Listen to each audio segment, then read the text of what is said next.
পছন্দনীয় দল সব ঠিক এক জায়গায় রাখুন, ততদিন পর্যন্ত লেনদেন থাকবে যতদিন পর্যন্ত তারা আমার ইসলামের বিরুদ্ধে কথা না বলবে। আর যখন ইসলামের বিরুদ্ধে কথা বলবে, সে যেই হোক, তার থেকে নিজেকে দূরে সরিয়ে রাখার নাম হলো ঈমান। জোরে বলুন সুবহানাল্লাহ। ভাইরানা জোয়ান তরুণেরা, এ নবী পাকের প্রেমিকেরা, আল্লাহ নবী নবী দয়া নবীর উপরে বারবার জুলুম হয়েছিল। ওমর ফারুক রানা দিয়ে দিল, আল্লাহ নবীর কাছে পৌঁছে গেল। নবী পাকের দরজায় গিয়ে আঘাত দিল। ভেতর থেকে সাহাবারা জিজ্ঞাসা করলেন কে? হযরত ওমর বলতে লাগলো, আমি খাত্তাবের বেটা ওমর। সাহাবা হুজুররা বড় চিন্তিত হয়ে গেল। এ যুবকেরা, তৎকালীন সময় ইসলামকে যারা মানত তাদেরকে কতল করে দেওয়া হতো। আজও যেমন আমার ভারতবর্ষের বুকে বিভিন্ন জায়গায় মুসলমানদের ঘরে টার্গেট করে গুলি করা হচ্ছে, মুসলমানদের ঘরে টার্গেট করে হত্যা করে দেওয়া হচ্ছে। মবলিগের নামে মুসলমানদেরকে মেরে দেওয়া হতে লেগেছে। তৎকালীন সময়তে আবু জেল উতবা সাইবা যারা কলেমা বলেছে তাদেরকে বিভিন্নভাবে জুলুম করে হত্যা করেছে। কখনো সাহাবা হুজুরদিওকে গরম বাড়ির উপরে শুইয়ে দিয়ে বুকের উপরে ভারী পাথর চাপিয়ে দিয়েছে।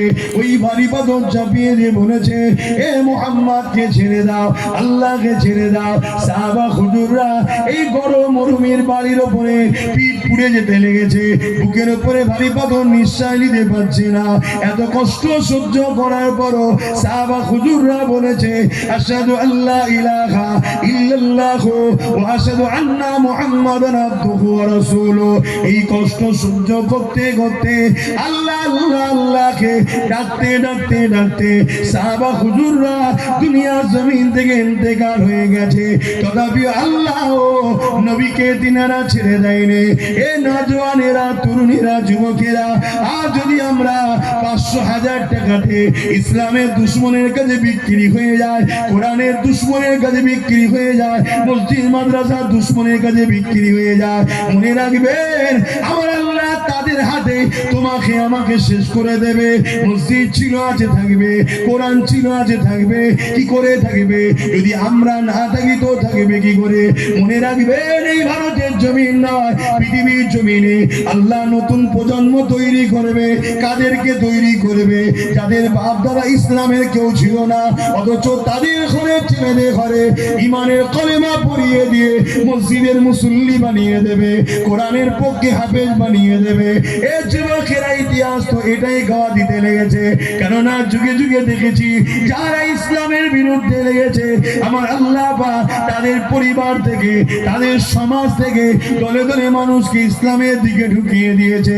কিন্তু তুমি আমি যদি আল্লাহ দেয়া শ্রেষ্ঠ নিয়ামত কোরআনকে না ধরে রাখতে পারি, রাসূলকে যদি ধরে রাখতে না পারি, ইসলামের পক্ষে না দাঁড়াতে পারি, যাদের গুণ গাইতে লেগেছো, যাদের দলদাস হয়ে গেছো, যাদের জন্য হই হই করতে লেগেছো, তাদের হাতে আল্লাহ তোমাকে আমাকে মিটিয়ে দেবে। আল্লাহ দিনে ধৈর্য আছে তো নাকি?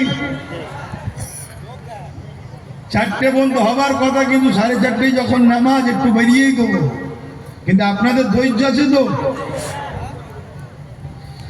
এ নওজওয়ানেরা, তরুণেরা, এ নবী পাকের প্রেমিকেরা, আবু জেহেল আমার নবী পাকের সব থেকে বড় দুশমন ছিল।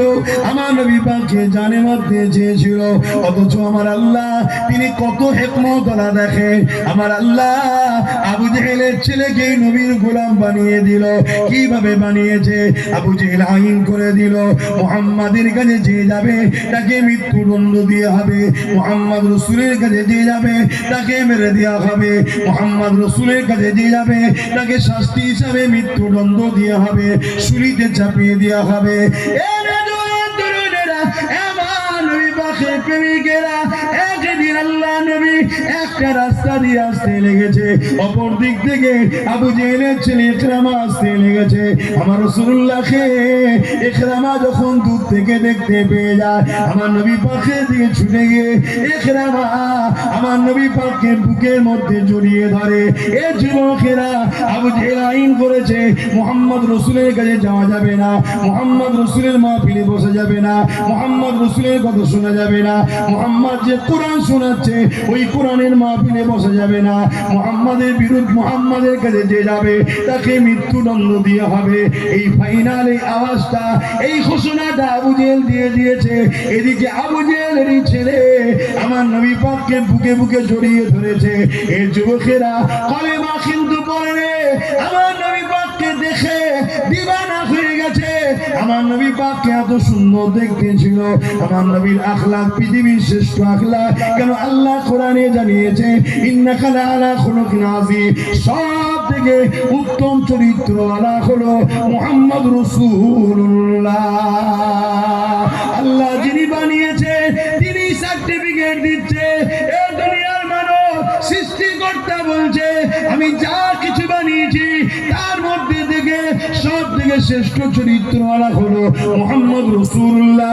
তিনার মতো উত্তম আদর্শওয়ালা উত্তম চরিত্রওয়ালা পৃথিবীর জমিনে আসেনি আর আসবে না। দ্বিতীয় কাউকে আল্লাহ বানায়নি। এই ইকরামা আমার রাসূলুল্লাহকে দেখে বুকে জড়িয়ে ধরেছে। এই খবরটা আবু জেহেলের কাছে চলে গেল। আবু জেহেলকে জানিয়ে দিল এ আমাদের নেতা, এ আমাদের সর্দার, আপনি আইন করেছেন মুহাম্মদ রাসূলের কাছে যে যাবে তাকে মৃত্যুদণ্ড দেওয়া হবে। আপনার ছেলে তো মুহাম্মদ রাসূলের কাছে শুধু যায়নি, তাকে বুকে জড়িয়ে ধরেছে, তাহলে আপনার ছেলের জন্য কি আইন হবে? এই যুবকেরা আবু জেহেল বলতে লাগলো একটাই আইন, যা আমার ছেলেকে আমি মৃত্যুর ফয়সালা জানালাম, কিন্তু আমার ছেলেকে এইভাবে মেরো না। আমি একজন সর্দার নেতা লিডার, আমার ছেলেকে এইভাবে মারা হয় সমাজের কাছে একটা বদনাম হয়ে যাবে। আমার ছেলেকে জঙ্গলে নিয়ে যে বেঁধে